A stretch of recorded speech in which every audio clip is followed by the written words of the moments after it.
துன்புறுத்துறதுக்கு உங்களுக்கு எந்த உரிமையும் கிடையாது. இது மனித உரிமை மீறல். மனித உரிமை எங்களுக்கு மட்டும்தான், உங்களுக்கு கிடையாது.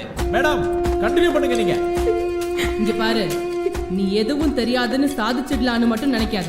நீ உண்மையை சொல்ற வரைக்கும் நாங்க உன்னை விட மாட்டோம். இப்ப வெறும் அடி மட்டும்தான். உண்மையை ஒத்துக்கிட்டு நாங்க சொல்றபடி வாக்குமூலம் கொடுத்துட்டேன்னா உன்னை விட்டுடுவோம்.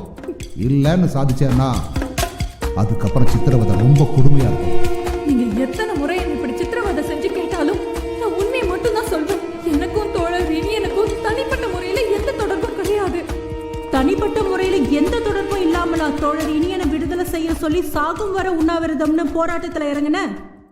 சென்னை மெரினா கடற்கரையில ஒரு போராட்ட கூட்டத்துல தான் தோழர் இனியனோட பேச்ச நான் முதல்ல கேட்டேன். அப்படியே மெய் மறந்து போனேன். என்ன மட்டும் இல்ல, ஒட்டுமொத்த கூட்டத்தையும் அவர் பேச்சு கட்டி போட்டுருச்சு. அன்னையில இருந்து தோழர் இனியன் எங்க பேசினாலும் அவர் பேச்சு கேட்க நான் போயிடுவேன். அதுக்கு பிறகு ஏழைகளுக்காக, விளிம்பு நிலை மனிதர்களுக்காக, ஒடுக்கப்பட்ட மக்களுக்காக பாடுபடுற அவரோட கொள்கையால நான் ஈர்க்கப்பட்டேன். அவர் காசு பணத்துக்கு ஆசைப்படுற கேவலமான அரசியல்வாதி கிடையாது.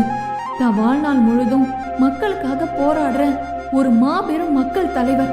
ஆனா அவர் தன்னை ஒரு மக்கள் தொண்டனா, ஒரு தோழரா தான் பாக்குறாரு. இங்க பாரு, இந்த கதையெல்லாம் எங்களுக்கு தெரியும். இதெல்லாம் மக்களுக்கு முன்னாடி நீங்க போடுற டிராமா.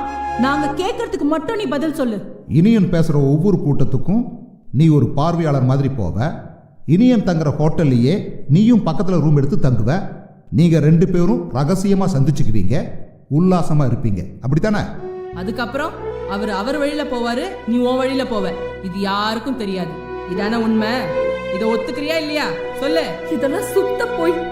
நான் ஒரு முறை கூட தோழர் இனியன மேடையிலயோ தனிப்பட்ட முறையிலயோ சந்திச்சது கிடையாது. ஆனா நான் அவரை சந்திக்கணும்னு நினைச்சப்பதான் அவர் காணாம போயிட்டாரு, தலைமறைவாயிட்டாரு, ரகசியமா கைது செய்யப்பட்டுட்டாருன்னு பல விதமான பேச்சுக்கள் அடிபட்டது.